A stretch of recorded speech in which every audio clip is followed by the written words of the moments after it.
Dekada 80, kasagsagan ng pananalasa ng mga masasamang nilalang sa nasabing probinsya. Tahimik na namumuhay sa isang liblib na baryo ang pamilya ni Jericho. Dalawa silang magkapatid. Siya ang panganay at si Jennifer naman ang bunso. Dahil sa sunod-sunod na pagkamatay ng kanilang mga kabaryo sa hindi mapaliwanag na dahilan, kaya naman naging mahigpit na sa kanila ang kanilang mga magulang. Hindi sila pinapayagang lumabas ng bahay kapag lampas na ng alas 5. May mga kapitbahay na rin naman sila noon, pero may kalayuan ang distansya ng mga bahay. Isang araw noon, dumating ang kanyang ama galing sa paglalako ng isda. Makikita sa mukha nito ang takot at mukhang galing ito sa matinding habulan. "Itay, anong nangyari sa inyo? Bakit pigtas ang tsinelas mo at nakasuksok pa sa iyong binti? Puro ka pa putik. Hindi naman maulan na." Lumapit rin ang ina ni Jericho na si Aling Isyang. "Oo nga, mahal. Anong nangyari sa iyo? Bakit para kang nakipagbuno sa 10 kalabaw?" Sumagot naman ang padre di pamilya na hingal na hingal. "Binagat ako, mahal, ng isang malaking kalabaw." "Abay teka, may maliit bang kalabaw?" Biro naman ni Aling Isya. "Iyon nga ang punto ko, mahal. May maliit bang kalabaw? Kaya kapag sinabi kong malaking kalabaw, ibig sabihin, mas malaki pa iyon sa normal na kalabaw na makikita natin sa mga palayan." Hinabol ako gamit ang 2 paa sa likuran na para itong tao na nakatayo. Nagliliwanag ng dilaw ang mga mata at galit na sumisingasing. Ang kwento sa akin ni paring Hiner, bago siya namatay, hinabol rin siya ng kalabaw na iyon at sa kasamaang palad ay naabutan siya dahil galing siya sa isang inuman. Kaya may kabagalan siya sa kanyang pagtakbo. Tinapak-tapakan siya sa balakang hanggang sa mawalan siya ng malay. Mabuti na lang nga at may mga papauwi galing sa kabilang baryo na nakifiesta. Kaya may nagligtas sa kanya at naiuwi pa siya sa kanilang bahay. Pero dahil sa mga pinsalang iyon, ay hindi na rin nagtagal ang kanyang buhay. Maliban pa kay paring Hiner, marami pang hinabol ang kalabaw na iyon. Kaya noong makita kong papalapit iyon sa akin kanina, ay nagtatakbo na ako ng todo. Nahulog ako sa palayan, kaya ako putikan. Napakabilis kasi talagang humabol noon. Kaya nagpaiba-iba ko ng direksyon ng pagtakbo para hindi ako maabutan. Sayang nga dahil iyong 4 na pirasong makirel na hindi ko naibenta ay nahulog. Hindi ko alam kung saan banda dahil abala na ako sa pagtakbo. Pang-ulam na sana natin yun. Sayang talaga." Sabi naman ni Aling Isyang, "Hayaan mo na yun, mahal. Ang mahalaga, natakasan mo ang kalabaw na iyon. Ang sabi ng mga tao sa bayan, aswang raw ang ganoong nilalang. Ibang-iba na talaga ang panahon ngayon. Mababangis na ang mga aswang. Kahit wala pang alas 5 ng hapon, umaatake na sa tao at nagagawang magpalit ng anyo. Kaya sa susunod, bago mag alas 3 ng hapon ay umuwi ka na. Huwag ka na magpapaabot ng alas 4. "Oo, ganun na nga siguro ang gagawin ko." Sagot naman ni Mang Pancho sa asawa. "Sige na, Jericho, magpaihaw ka na lang ng daing dyan para iyon na lang ang iulam natin." Napurnada na pala ang pangarap nating sinabawang isda dahil sa aswang na iyon. "Sige po, Nay." Dahil sa dinanas ng ama, kaya naman maging si Jericho ay halos hindi na rin nagpapaabot ng hapon sa labas. Kahit paminsan ay bumababa siya para makipaglaro ng basketball sa mga kaibigan. Isang araw noon, habang nasa basketball court sila, ay nakita nilang may mag-inang naglalakad. Dala ang katamtamang laki ng tampipi. Unang beses nila iyong nakita sa kanilang lugar. Kaya naman alam nila agad na dayo ang mga iyon. Halos mamilipit ang leeg ng mga kalalakihan sa pagsunod ng tingin sa mga dayo, lalo na sa kasamang dalaga na may kakaibang dating ang ganda para sa mga kalalakihan. Kanya-kanyang bulungan ang mga naroong lalaki. May iba pa nga na simpleng sinundan ang mag-ina kung saan ang mga ito tumuloy. Makalipas ang 2 araw ay kalat na agad ang balita. Nasa dulong bahagi ng baryo nanuluyan ang mag-ina. Pagkalipas lang ng wala pang 1 taon ay namatay ang nanay nito. Doon na nagsimulang magbalak ng masama ang mga kalalakihan sa anak noon na dalaga. Maging si Jericho ay may interes rin sa dalaga, pero hindi naman siya aabot sa puntong aabangan ito at sa pilitang hahalayin upang makuha ang gusto. Ang sumunod na usap-usapan sa kanilang lugar ay ang sunod-sunod na pagkamatay ng mga kalalakihan na di umano'y kinulam o inaswang raw ng dalagang iyon. Lahat ng iyon ay haka-haka lamang dahil walang makapagbigay ng malinaw na detalye na may kinalaman talaga ang dalaga sa pagkamatay ng mga lalaki. Pero isa ang malinaw, lahat ng namatay ay pinagtangkaan ang dalaga. Hindi naman sila namamatay agad-agad sa bahay ng dalaga. Basta pagka-uwi ay unti-unti na lang nanghihina at kinabukasan ay tuyong-tuyo na ang katawan at wala ng buhay. Kaya magmula noon ay naging ilag na ang mga tao sa dalagang napag-alaman nilang Bianca ang pangalan. Gawa ng kahirapan ay magkasama ng naglalako ng panindang isda ang mga magulang nila Jericho at Jennifer. Si Jericho naman ang naiiwan sa kanyang kapatid sa bahay at abala rin naman siya sa pag-aalaga ng mga manok at bibi. Hanggang sa isang araw, nagulantang ang magkapatid na Jericho at Jennifer nang dumating ang mga tanod, dala ang kanilang mga magulang na parehong wala ng buhay. Ayon pa sa mga ito ay mukhang inatake raw ng mabangis na hayop. Nakita nila ang mag-asawa na nasa boundary ng kanilang barangay at karatig barangay dahil naglalako ang mga iyon ng isda. Tila pinagsukluban ng langit at lupa ang magkapatid dahil sa nangyari. Sa isang iglap ay naging ulila silang lubos. Kahit nagkaganon ay pinilit ni Jericho na itaguyod ang buhay nilang magkapatid. Nasa tamang edad na siya at marunong na sa buhay. Kaya alam niyang hindi sila magugutuman ng kanyang kapatid.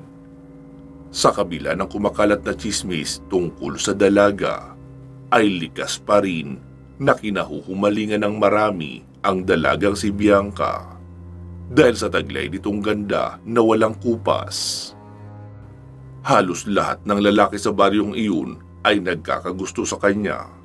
Ngunit ano ba talaga ang lihim ng dalaga? Bakit sa tuwing may nagtatangka rito ng masama, ay basta na lang itong binabawian ng buhay? Ito rin ang madalas na sumasagi sa isipan ng 24 na taong gulang na si Jericho sa tuwing nakikita niya si Bianca na napapadaan sa tapat ng bahay nila. "Hoy, kuya, huwag mo ngang matitigan niya si Bianca. Mamaya niyan, magaya ka sa ibang lalaki dito sa ating baryo na nababaliw sa kanya. Alam mo ba ang sabi ng mga tsismosa dyan sa labas? May kakayang manghipnotismo ang babaeng iyan. Kaya napapasunod niya ang lahat ng tao sa gusto niya." Saway sa kanya ng nakababatang kapatid na si Jennifer. Umismid lang si Jericho at sinabing, "Ano ka ba? Masyado ka nagpapaniwala sa mga tsismosa sa labas. Hindi totoo iyon. Para namang hindi mo pa nakikita yung si Bianca. Napakahinhin at hindi makabasag pinggan.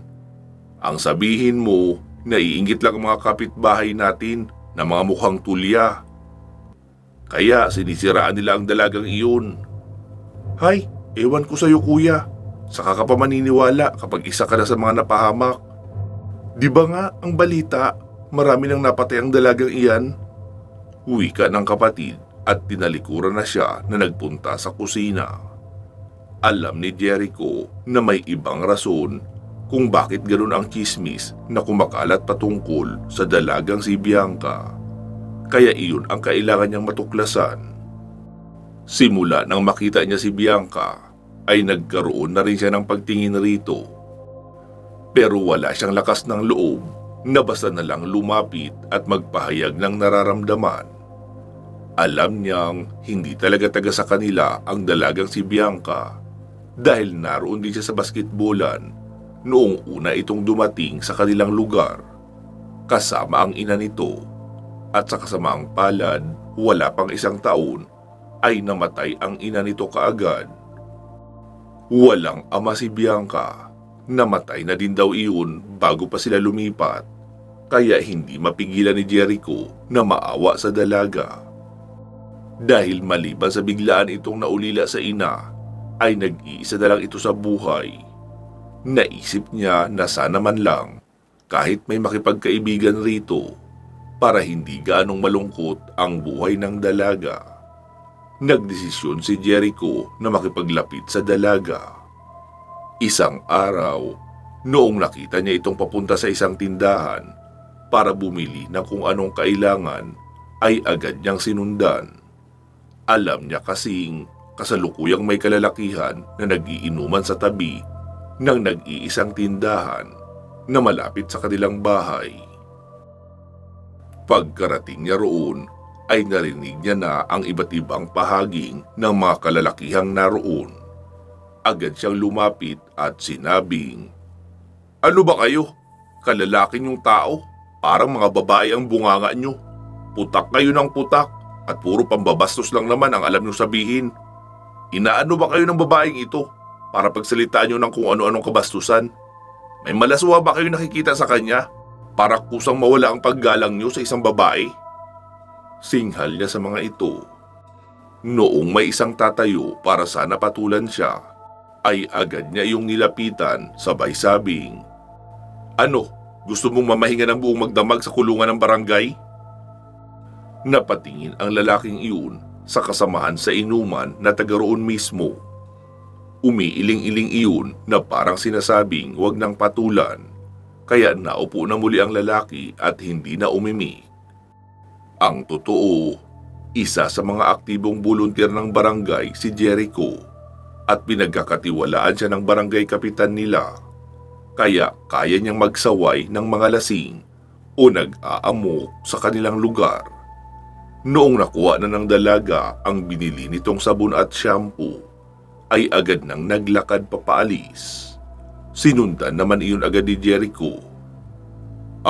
Miss, pasensya ka na sa mga kabaryo ko ha. Mababait naman ang mga iyon. Kaso minsan kapag napapasobra ng paggababad ang utak sa alkohol, ay nakakalimutan ang tamang asal." Tumingin naman sa kanya ang dalaga, sabay sabing, "Salamat ha. Hindi ko akalaing napakatapang mo pala. Hindi ka natakot na sawayin sila. Samantala, nag-iisa ka lang." "Abay oo naman. Kahit pa mabugbog ako, ay walang makakapigil sa akin na sawayin sila kung mambabastos sila ng kahit sinong babae. Ako nga pala si Jericho." "Oo, kilala kita Jericho. Naririnig ko ang pangalan mo kapag may kaguluhan na kailangan ng aawat.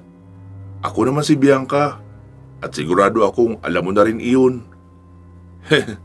"Oo naman, ikaw pa ba? Isikat na sikat ka rito. Napakaraming nagkakagusto sa'yo. Pero ang sabi, bihira ka raw pumansin kapag may buwabati sa'yo. Tama naman iyon. Dahil kapag masyado kang palapansin, ay mawawala na rin ang respeto nila sa iyo. Bianca, pwede ba akong dumalaw sa bahay niyo paminsan-minsan?" "Ha? Bakit naman?" "Para lang makita ng mga tao na kasama ka sa mga pinapasyalan ko at mangilag sila na magtangkang manggulo sa iyo o gumawa ng masama." "Wow, ang sweet mo naman. Hindi mo naman iyon kailangan gawin. Kaya ko namang protektahan ang sarili ko. Pero kung mapilit ka talaga, ay ayos lang din naman sa akin." "Oo, walang problema sa akin yun. Tsaka huwag kang mag-alala, hindi ako makikikain sa bahay mo. Kung pinag-aalala mo ang ipapakain mo sa akin kapag nagpunta ako." "Tama ka, isa nga iyon sa naiisip ko. Pero willing naman akong alukin ka ng kape paminsan-minsan." Talaga? Ayos na yun sa akin. Basta ba mainit ang tubig na gagamitin ha? Abay oo naman. Hindi masarap ang kape kung hindi mainit. Sagot naman ng dalaga.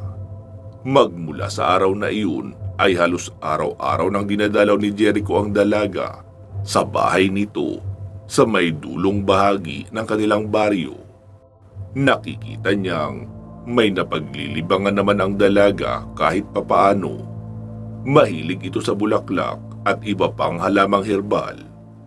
Madalas ngang napagkakamalang mangkukulam ang kawawang dalaga na ipinagtatanggol naman ni Jericho dahil siya mismo ay nakita niya na ang loob ng bahay ng dalaga at ang labas ng pamamahay nito ay puro naman halamang gamot ang mga nakatanim.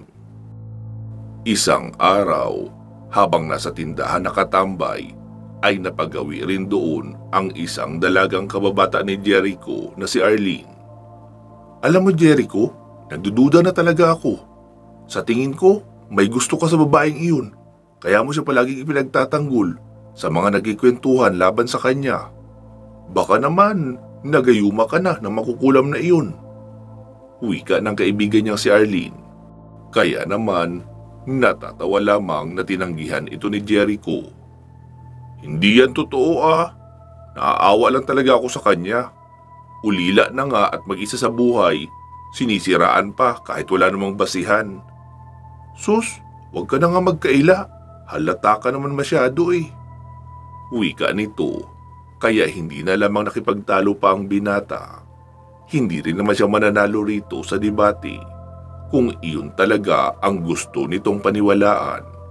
Mas mabuti pang hayaan na lamang niya ang lahat. Nang sa gayon ay matahimik na din siya. Tutal naman, makakalimutan din ng mga kaibigan niya ang usapin tungkol dito paglipas ng mga araw. Isa pa, maayos naman na nakikitungo sa kanya si Bianca. Mabait itong klase ng babae at maalalahanin. Kaya alam niyang hindi siya pipinsalain nito. Kagaya ng balitang ipinagkakalat ng mga tsismosa. Hindi niya naman masisisi ang mga ito dahil sa mga nagkalat na balita tungkol sa mga naugnay na lalaki kay Bianca. Karamihan sa kanila ay gusto siyang pagsamantalahan, ngunit kapag napapatitig sila sa mga mata, nasasaid sila na tila mga halamang nalalanta at hindi na magawa pang makabawi.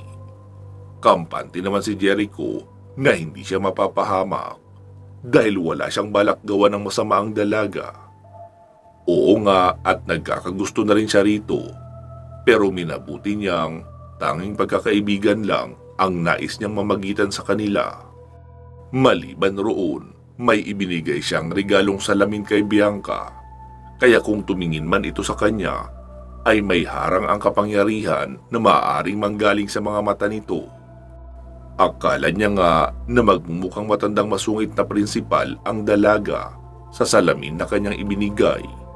Pero nagulat siya dahil mas lalo lang noong pinatingkad ang ganda ng dalaga. Nagmukha itong sosyal na sekretarya ng malaking kumpanya na madalas makita sa mga pelikula. Isang araw noon, kaarawan ng dalaga. Pero wala itong binanggit sa kanya na maghahanda. Kaya naisipan niyang magpunta at magdala ng makakain. Naisip ni Jericho na magsama ng isang kaibigan, si John. Nang matunugan naman iyon ng kapatid ni Jericho na si Jennifer at ng kaibigang si Arlene, ay nagpasya ang dalawa na sumama. Kaya wala na nga siyang nagawa kundi ang pasamahin ang dalawang makukulit na babae sa kanyang buhay. Balak nilang isurpresa si Bianca, dala ang kanilang pasalubong na pagkain. Naabutan nila ang dalaga na nagwawalis ng bakuran. Kaya nagbabantay ang mga tingin na pinagmasdan niya ang kaibigang babae at ang nakababatang kapatid. Arlene, Jenny, behave kayong dalawa ha. Kapag nalaman kong may ginawa kayong ikagugulo ng birthday ni Bianca, ako talaga ang makakalaban nyo. Ayokong masira ang espesyal na araw niya. Wika niya na ikinatango ng dalawa. Nilapitan kaagad ni Jericho si Bianca at binati ng maligayang kaarawan na labis namang ikinatuwa ng dalaga. Maligayang kaarawan, Bianca. Nandito kami ng aking mga kaibigan para samahan ka sa espesyal na araw mo ngayon. Uwi ka niya na ikinahiya ng dalaga. Jericho, hindi mo naman kailangan gawin ang bagay na iyan. Sanay naman ako na mag-isa kahit sa kaarawan ko.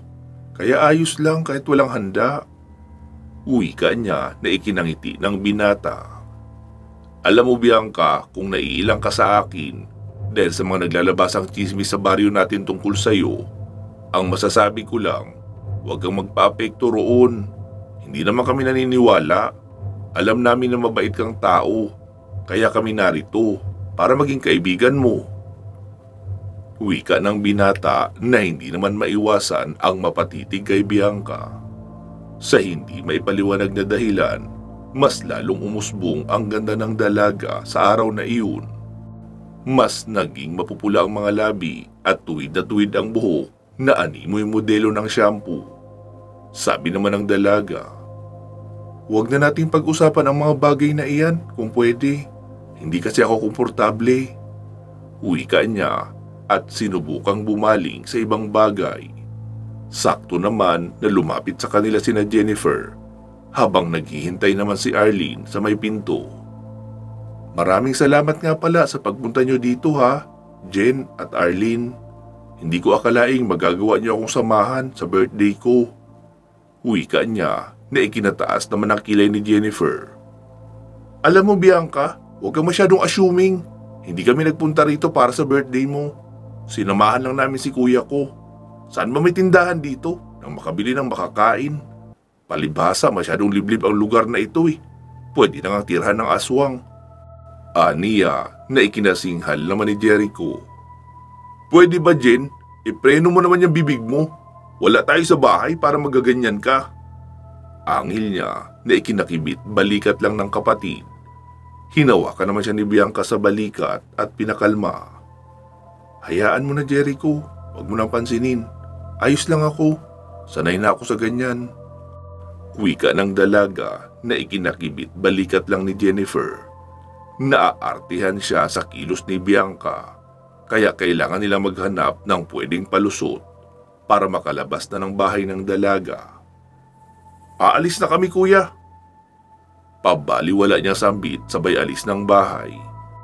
Hindi man lang niya nilingon si Bianca na nagpahabol ng bilin na huwag silang lalayo sa tahanan nito. Kunyari concern, pero mukhang siya lang din naman ang aswang dito.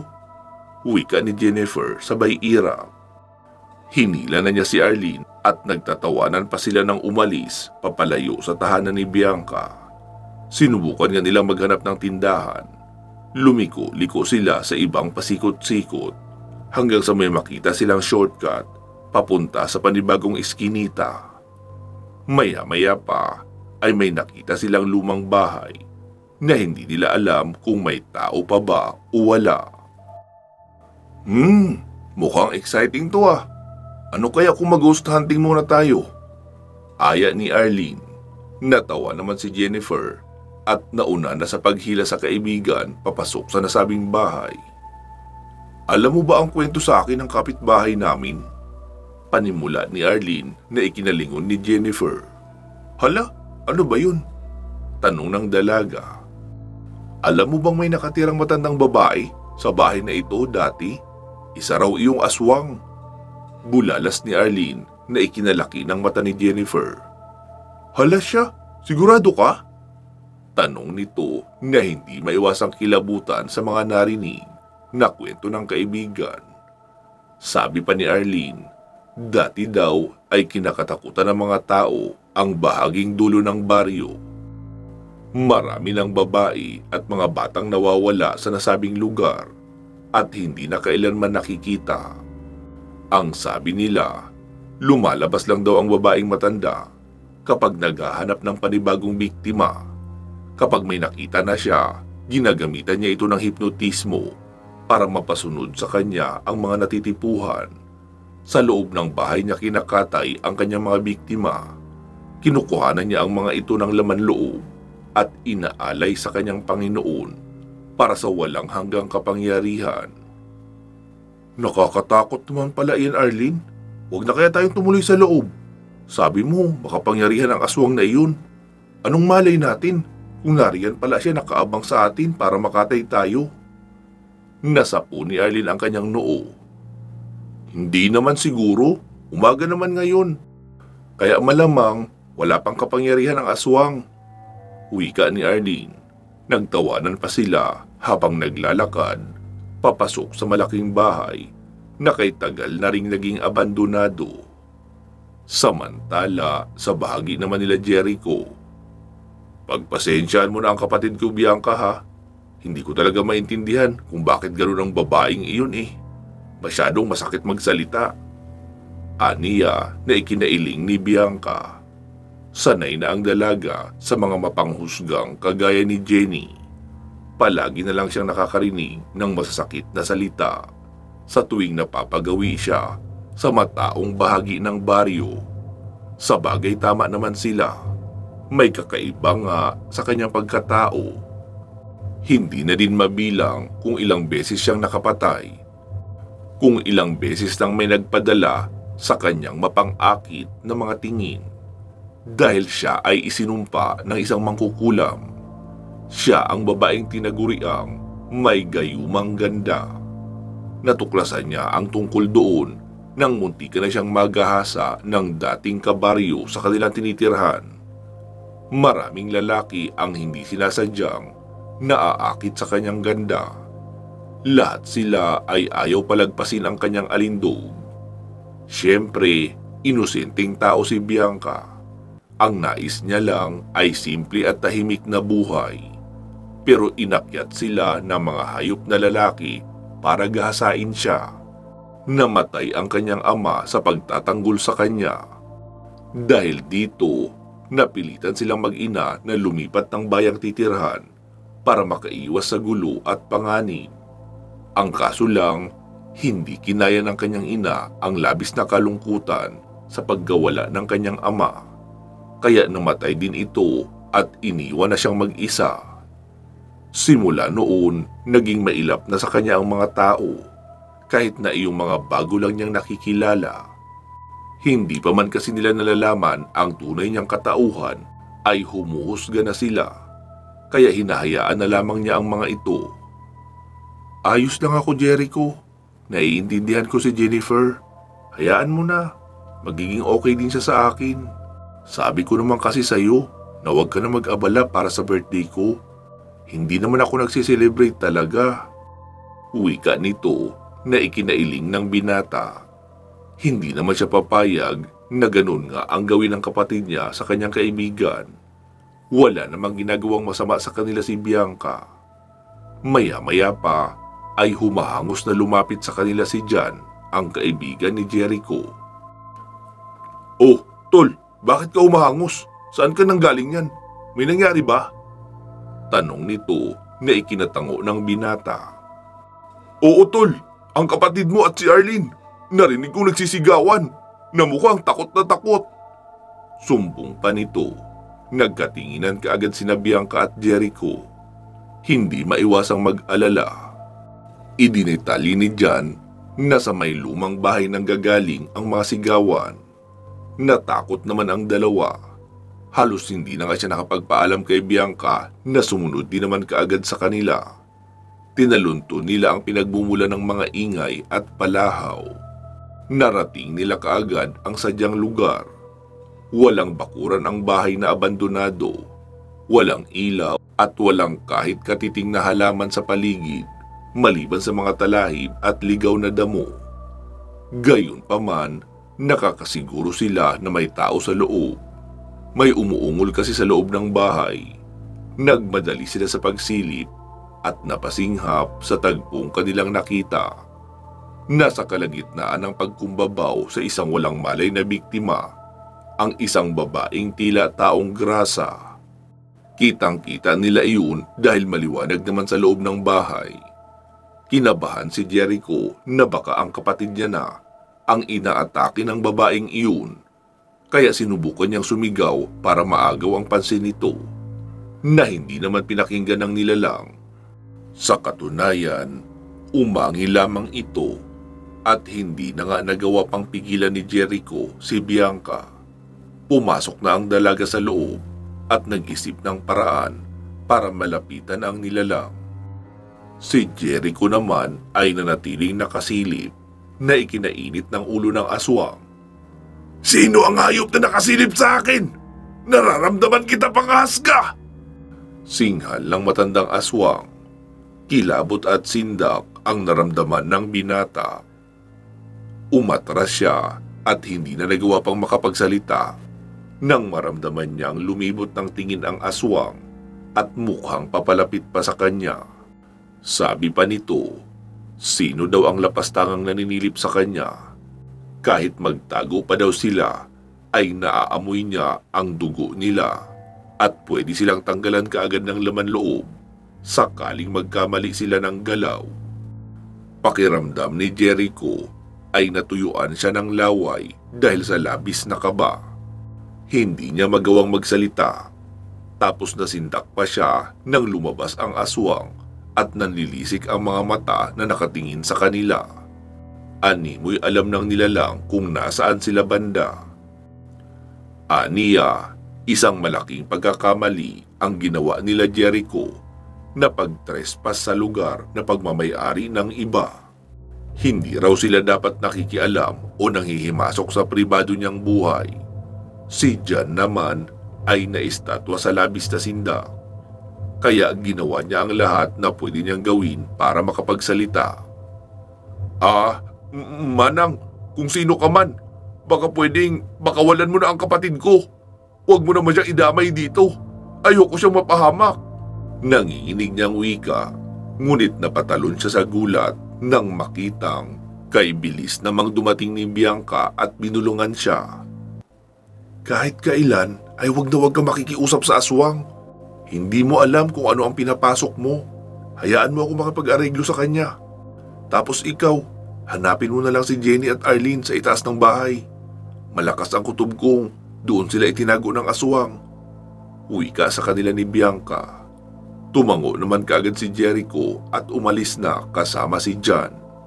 Lumapit naman si Bianca sa aswang at sinubukang pigilan ang ginagawa nito. Hindi niya alam kung saan kinuha ng nilalang ang biktima na nasa harapan niya ngayon. Pero isa lang ang natitiyak niya. Malamang ibibintang na naman ito ng taong bayan sa kanya.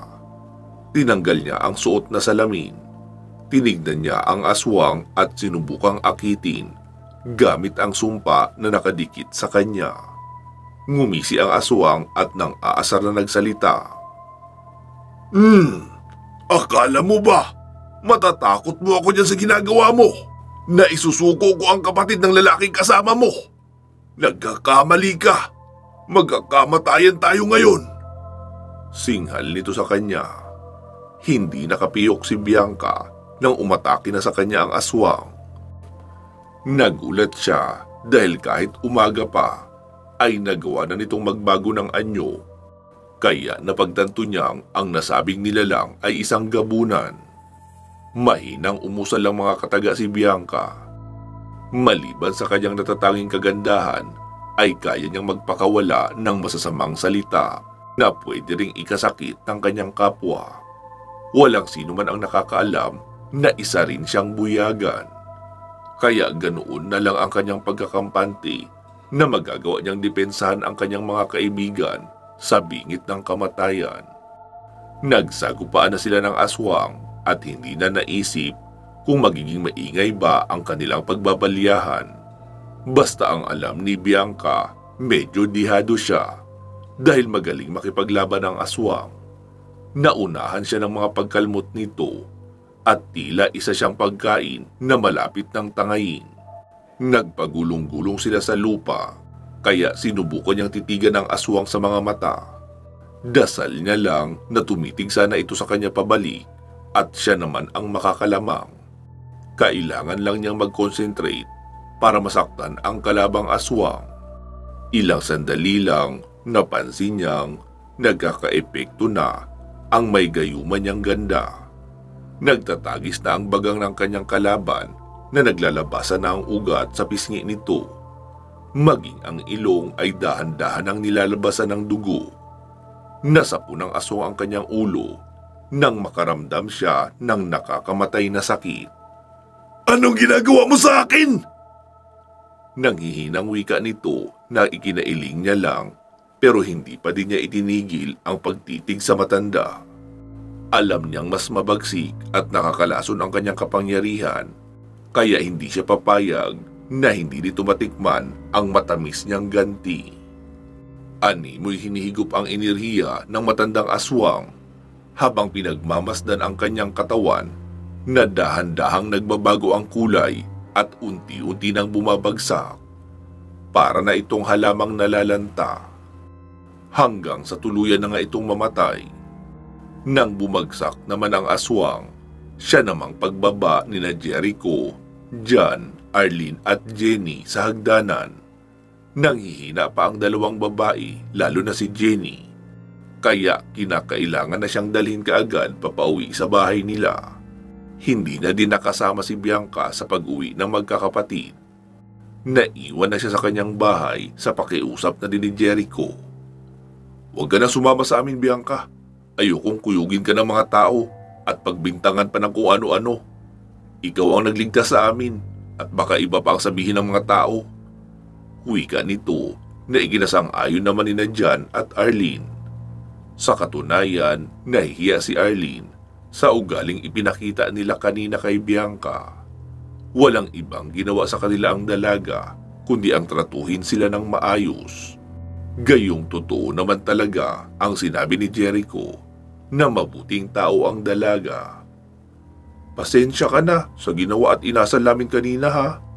Hayaan mo Bianca, kakausapin ko din si Jenny para humingi ng dispensa sa ginawa niya kanina. Maling-mali ang inasal niya kanina sa harapan mo. Lalo at wala ka namang ibang ginagawa kundi ang maging mabuti sa amin." Wika nito na ikinangiti ni Bianca. Ipinagdarasal niyang maging maayos din kahit papaano si Jenny.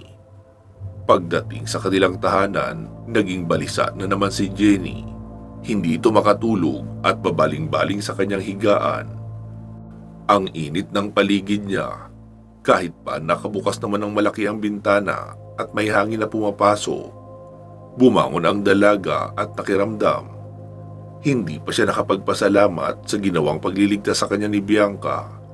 Napakabait pala nito at maling-mali sila sa ginawa nilang panghuhusga. Kailangan niya makapagpagaling kaagad nang sa gayon ay masabi niya sa dalaga ang kanyang saloobin. Kanina nang pauwi na siya, pinabaunan pa siya ng langis na pangontra laban sa aswang. Ito raw ang ginagamit ng babae para malaman kung may masamang nilalang sa paligid niya. Huminga siya ng malalim nang makitang kumukulo ang langis. Muli siyang kinabahan. Sa pagkakataong ito, nanindig ang kanyang mga balahibo. Isa lang ang ibig sabihin nito. May aswang malapit sa kanyang kinaroroonan. Ito ang kailangan niyang pantayan. Kumabog ng husto ang kanyang dibdib at hintakot na napasiksik sa kanyang higaan. Hindi niya alam kung ano pa ang kailangan niyang gawin para mabawasan ang takot sa puso niya. Naalala niya ang sandaling nagkasama sila ng aswang sa lumang abandonadong bahay. May kasalanan siya kaya hindi niya magawang depensahan ang kanyang sarili laban sa mga sinabi kanina ng matanda. Sa pilitan silang pumasok ni Arlene sa bahay ng matanda nang hindi nagpapaalam. Pinakialaman pa nila ang lahat ng bagay na pwede nilang makita. At ang malala, pinunit nila ang nag-iisang larawan ng isang lalaking binata na nakadisplay sa dingding ng bahay nito. Hindi niya naman akalaing ang larawang iyon ay pagmamay-ari pala ng anak noong aswang. Kaya hindi sila mapatawad ng matandang ginang at walang habas silang inatake. Hindi niya ipinaalam kay Jericho na nagkaroon siya ng sugat sa may tiyan na nagmula sa kalmot ng aswang kanina. Basta na lang kasi siyang inatake nang hindi niya namalayan. Mabuti nga at hindi siya gaanong napuruhan. Kaso lang ngayon na napag-isa na siya sa kwarto, humahapdi na ang sugat niya. Namimilipit siyang inabot ang langis at kaagad na pinahid sa sugat niya sa tiyan. Pakiwari niya ay tila binuhusan ng asido ang kanyang sugat. Paano'y nakita niyang umusok ito at mas lalong lumaki ang pagkakanganga. Kaya naman impit na lamang siyang napaiyak kaysa sa malaman pa ito ng kuya niya. Hindi na siya dapat na matakot. Alam niyang patay na ang aswang na umatake sa kanya kanina. Pinatay na ito ni Bianca. Kaso lang, bakit parang nasa paligid pa din ito na nakaantabay sa kanya? Makalipas lang ang ilang sandali, nakarinig siya ng mahinang pagkalabog sa bubungan. Kasunod noon, ang mabagal at mariing pagkalmot sa yero na tila ba dahan-dahang binubukas ang kanilang bubong. Kinabahan si Jennifer at hindi kaagad nakagalaw. Alam niyang imposible na pusa o anumang hayop ang nasa ibabaw ng bubungan nila dahil mabibigat ang bawat paghakbang nito, kasing bigat ng taong may magagaang kilos at yapak. Tahimik siyang nakiramdam ng mabuti. Kinikilabutan siya sa tuwing may napapansin na kung anong galaw sa paligid. Nang may kumalampag sa silong, ay dito na siya nahindik ng husto. Halos atakihin siya sa puso nang makitang may dumungaw na ulo ng tao mula sa labas ng kanyang bintana. Natamimi si Jenny at hindi malang magawang sumigaw. Habang tumatagal ay lalong nagiging malinaw ang itsura ng nilalang na para bang isang malaking palaka kung makagapang sa bintana hanggang sa tuluyan itong makapasok. Ang aswang sa lumang bahay. Aswang! Mahina niyang ungol na hindi malaman ang gagawin kung iiyak ba o aatungal na lang. Basta nakalimutan na niya ang iba't ibang klase ng tunog sa gabi. Tuluyan ang nabingi ang kanyang tenga, maliban sa malakas na kabog ng kanyang dibdib na hindi mawala-wala sa kanyang sistema. Katapusan niya na ba? O mamamatay na ba siya? Nakangisi na humarap sa kanya ang aswang habang pumapatak ang masagana nitong laway.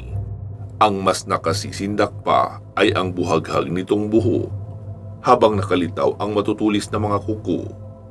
Sa totoo lang, tila siya binabangungot. Buhay ang aswang na pinatay ni Bianca. Paano nangyari iyon? Ilang saglit pa ay tila nawala na siya sa kanyang sarili. Nagsimula na siyang magwala. May kung anong masamang elemento na ang sumapi sa kanya para ipagbabato ang lahat ng bagay na kanyang madampot. Lubayin mo ako! Pakiusap! Nanginginig niyang sigaw. Narinig naman ito ni Jericho, kaya nag-aalala itong pumasok sa silid ng kapatid. Nagulat ang binata nang makitang marahas na bumalentong ang kapatid at halos itapo na ang kama nito. Dahil sa ingay ng kalampagan at pagwawala ni Jennifer, kaya naman nagsilapitan ang kanilang mga kapitbahay. May ilang pumasok para sana tumulong sa pag-awat, pero sadyang malakas na si Jennifer. Dalawang lalaki ang magkapanabayang lumapit na walang hirap niyang ibinalibag sa dingding. Ilan sa mga tsismosang nakasilip ay nagpapalitan ng kanilang mga kuro-kuro na maaaring sumubok o tumikim raw ng bawal na pulbos ang dalaga kaya nasiraan ang bait. Meron ding nagsasabi na maaaring kinarma ito dahil sa pagiging mataray. Sa mga mata naman ni Jenny, iba ang kanyang nakikita sa mga pagkakataong ito. Nasa loob na ng bahay nila ang aswang at may bagay na nais ibigay sa kanya. Sa katunayan nga niyan, natatakot na siya ng husto. Hindi na niya kayang tiisin ito ng mag-isa, kaya pinili niyang saktan ang kanyang sarili. Sa muli niyang pagdilat, nakatunghay na sa kanya ang nag-aalala niyang kuya. Jenny, ano bang nangyayari sa'yo? Galit na sigaw ni Jericho. Hiningal si Jenny sa kanyang pinagagawa, pero wala siyang ideya kung bakit nilapitan siya ng kanyang kuya.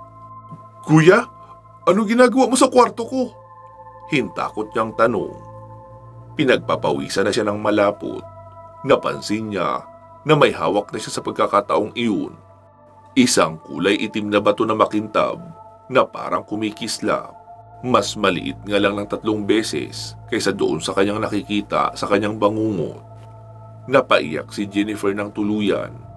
Nasa kanya na ang batong pagmamayari ng aswang. Sa madaling salita, pwede na siyang mahawaan.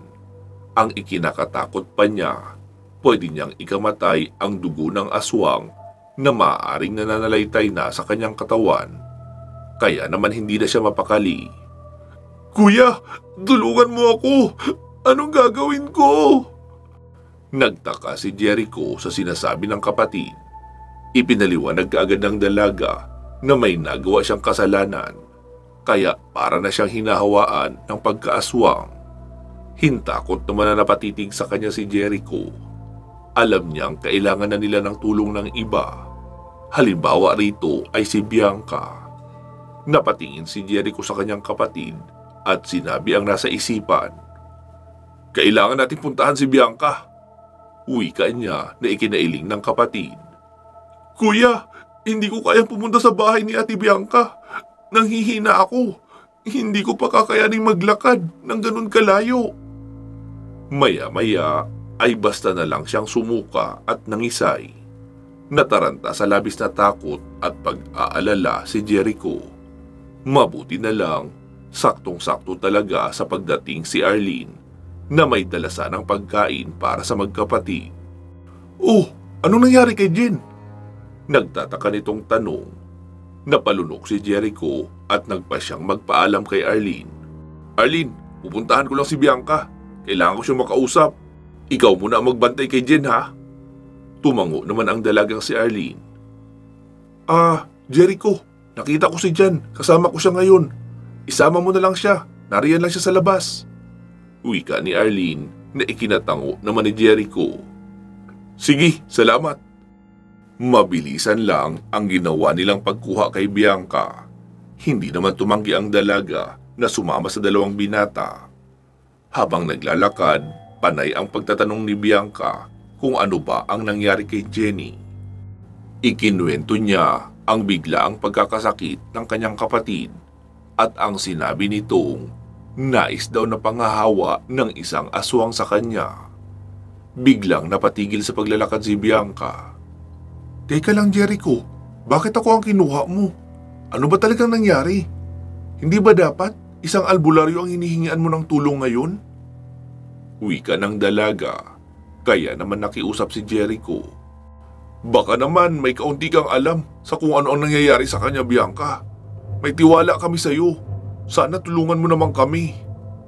Wika niya na ikinatango na lamang ng dalaga. "Sige, basta kapag hindi umubra ang mga gagawin ko, humanap kayo ng manggagamot, ha?" Wika niya, saka mas binilisan nila ang paglalakad. Nataranta sila nang makitang nagkakagulo sa may bakuran ng kanilang bahay. Naririnig nila ang sigaw ni Jenny sa loob. Sinalubong tuloy sila ng isang kapitbahay. "Jericho, saan ka ba nanggaling? Nagwawala na naman ang kapatid mo. Muntik na niyang saktan si Arlene." Sigaw pa nito. Gayon na lang ang takot na nadarama ni Jericho. Mabuti na lang, hindi pinagkaguluhan ng mga tao si Bianca na nakatakip ang mukha, kaya walang nakakilala sa kanya. Kaagad naman na pumasok ang 3 sa bahay. Naabutan nila si Arlene na umiiyak, habang ginagapos ng mga kapitbahay nilang lalaki si Jennifer. "Ano bang nangyari, Arlene?" Nag-aalalang tanong ni Jericho. Humarap ang dalaga sa kanila sabay yumakap kay Jan. "Jericho, si Jenny, parang sinapian siya. Hindi niya na yata ako kilala eh. Sinaktan niya na ako." Wika ni Arlene habang panay ang punas ng luha. Hindi naman maiwasan ni Jericho ang maawa sa kanyang kapatid. Nagagawa na nitong itirik ang mga mata at naglalaway ng todo. Umaktong lalapit si Bianca, ngunit may naramdaman siyang hindi maganda kapag napapalapit siya kay Jenny. Tila ba may nakikita siyang ibang aura sa pagkatao nito. Kaya naman, napilitan siyang lapitan ang babae at tanggalin ulit ang salaming suot niya. Dito na nagsimula ang kakaibang naramdaman niya. May dugong aswang na nananalaytay sa ugat ni Jenny. Sa katunayan, hindi niya magawang sipsipin ang enerhiya ng pagkaaswang nito dahil konektado iyon sa kanyang katawan. Panigurado magkakasakit si Jenny. Hinarap niya si Jericho at nakiramdam. Hindi namatay ang aswang na sinipsipan niya ng enerhiya kanina. Nasa paligid lang ito at naghihintay kung papaano makakapasok sa katawan ni Jenny. "Jericho, bantayin mo muna ang kapatid mo." Mahina niyang wika, saka nakiramdam sa labas.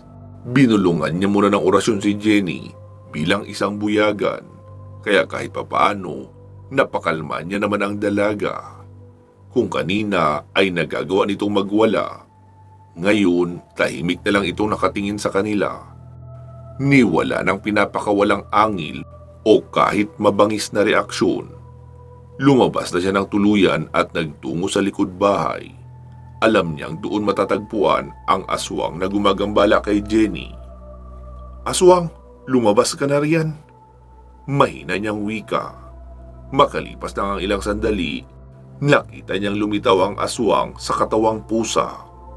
"Aba, nandito na naman ang buyagan. Ano, gusto mo ba akong kunin? Hindi mo ako matatalo." Singhal sa kanya ng aswang. Tumawa siya at inihanda ang kanyang sarili. Wala siyang ibang ginawa kundi ang umusal ng panibagong mga orasyon. "Hindi mo dapat pinapakialaman ang babaeng wala namang kasalanan sa iyo," ani Bianca. Humalakhak ang aswang at pinagmasdan siya. "Anong walang kasalanan? Nakakasiguro ka ba sa sinasabi mo? Para sa iyong kaalaman, hindi niya ako binigyan ng pagkakataon na mailigpit ang tanging alaala na naiwan ko sa aking anak. Pinunit niya ang litrato ng anak ko matapos niyang manloob sa aking pamamahay." Singhal niya, kaya walang nagawa si Bianca kundi ang titigan ng aswang gamit ang kanyang mga mata. Alam niyang ang diwa ng aswang ay unti-unti na pumapasok sa utak ni Jenny. Naghahanap na lamang ito ng paraan para makasapi sa katawan ng kapatid ni Jericho. Kaya naman, habang nakatingin sa mga mata nito, nagsimula siyang sugurin ang ginang. Nagsagupaan sila at nagtagisan ng lakas na natatangi lamang para sa mga mababangis at patatapang. Malakas na puwersa ang bumabagsak sa tuwing natatamaan ang bawat kalmot at suntok mula sa isa't isa. Kahit ilang beses na tumilapon si Bianca, hindi siya patatalo sa aswang. Kailangan niyang lamangan ang galing nito. Gamit ang orasyong kanyang iginawad sa kanyang labi, inutusan niya ang mga bubuyog na lumapit sa kinaroroonan nila at atakihin ang aswang. Sa isang iglap, maririnig na ang ingay na likha ng mga bubuyog. Sa sobrang dami nila, siguradong hindi maiiwang buhay ang lahat ng nais nitong atakihin. Kaya naman, gayon na lang ang pagkataranta ng aswang. Kahit isa siyang hindi pangkaraniwang nilalang, alam niya ang kakayahan ng mga bubuyog. Hindi niya basta-bastang magagapi ang mga ito. Pinahaba niya ang kanyang buhok at nilingkisan ang liig ni Bianca. "Hindi ako patatalo sa iyo. Gagawin ko ang lahat. Lubayan mo lang si Jenny." Angil ni Bianca. Humalakhak ng kay tinis ang matandang aswang. "Paano mo naman magagawa iyon? Gayong nasa kanya na ang mutya ng aswang na kay tagal kong pinangangalagaan. Wala na akong katawang lupa dahil pinatay mo na. Isang gabi ko na lang magagamit ang katawang ito at bukas maaagnas na to ng tuluyan. Pero may iba akong paraan para makabalik sa mundong ito. Iyon ay ang ibigay sa kanya ang bato ko." Wika ng matandang aswang, saka nakakadiring humalakhak. Walang nagawa si Bianca nang siya naman ang inatake ng aswang at ibinalibag sa lupa. Mabuti na lang nagawa ni Bianca na linlangin ang aswang. Nagkunwari siyang nasaktan at natumba, kaya nang lapitan siya ng aswang para tignan, ay basta na lang siyang bumangon at nakipagsagupaang muli. Hindi tuloy siya napaghandaan ng aswang dahil malakas na tumama ang kanyang kamay na may hawak na katamtamang laki ng bato at tumama sa mukha nito na nakalitaw ang pangil. Basag ang panga ng aswang at tumalsik ang ilang pangil nito. Sa halip ay umatake din itong muli sa kanya. Nagkagulatan sila nang makita ang pagsalubong ni Jericho, sabay saksak sa dibdib ng aswang. Hindi niya alam kung papaano nakita ng binata ang aswang, gayong nakatago ito sa tagabulag. Kaya si Bianca lang dapat ang nakakakita rito. Pero noong napansin niya ang hawak nitong botelya ng langis, ay hindi na siya nagtaka pa. Alam niyang iyon ang dahilan ng pagkakalantad ng anyo ng aswang sa binata. Bumagsak ang aswang na duguan, ni hindi nabigyan ng pagkakataon na bumawi pa. Pero buhay pa naman. Kinumbabawan ito ni Bianca at muling sinipsip ng kanyang mga mata ang kapangyarihan ng aswang. Maya-maya pa, nagbabago na naman ng dahan-dahan ang itsura ni Bianca. Mas lalo siyang gumanda at kuminis. Nasindak na lamang ang aswang nang mapansin ang kanyang panghihina, hanggang sa tuluyan na itong mapapikit at nawala ng buhay. Nakahinga sa labis na pagod si Bianca. Hindi niya akalaing magtatagumpay sila sa paggapi sa matandang aswang. Hindi niya alam kung paano pa ililihim kay Jericho ang totoo niyang pagkatao. Lalo at nakita nito ang pagbabago ng kanyang itsura. Bumata siya ng tila 5 taon, pumuti at lalong gumanda.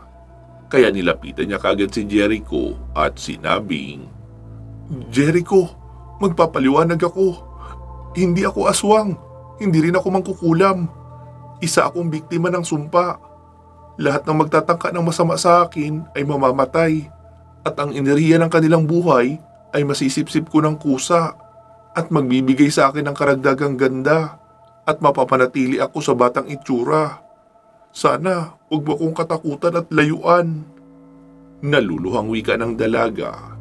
Niyakap naman siya agad ni Jericho, sabay sabing, "Mahal kita, Bianca. Handa akong tanggapin ka kahit ano ka man. Basta't ipangako mo lang sa akin na hindi ka papatay ng tao nang walang karapat-dapat na dahilan." "Oo, Jericho, pangako. Iyong mga lalaking namatay ng dahil sa akin, iyon ay dahil pinagtangkaan nila akong halayin. Kaya sila naapektuhan ng sumpa." "Kung ganoon, wala kang dapat ipag-alala sa akin. Tara, asikasuhin muna natin si Jennifer at panatilihin na lang muna nating lihim ang bagay tungkol sa pagkatao mo, dahil hindi lahat ng tao ay malawak ang isipan para umintindi sa kalagayan mo." "Maraming salamat, Jericho, sa pagtanggap mo sa akin." "Oo naman, alam kong mabuti kang tao at may mabuting puso." Wika pa ni Jericho at pumasok na nga sila sa bahay. Pagkapasok ay pinausukan nila si Jennifer para tuluyang maisara ang portal nito sa likuran, kung saan sinisimula ng buksan ng matandang aswang para kanyang mapasukan. Makalipas ang ilang linggo ay nagpasya si Jericho na lumipat sila ng baryo, kung saan walang nakakakilala kay Bianca. Kasama nilang lumipat ang kapatid na si Jennifer. Malaki na rin ang ipinagbago ng ugali nito, lalo na noong mag-matured na ng tuluyan at naiintindihan na rin ang mga pinagdaanan ni Bianca. Doon na nga nagsimula ang matiwasay na pamumuhay nila Bianca at Jericho. At pagkalipas ng maraming taon, biniyayaan sila ng 3 supling. Wakas. Maraming salamat po sa inyong pakikinig dito sa ating munting channel. Mag-iingat po kayo palagi at hanggang sa muli.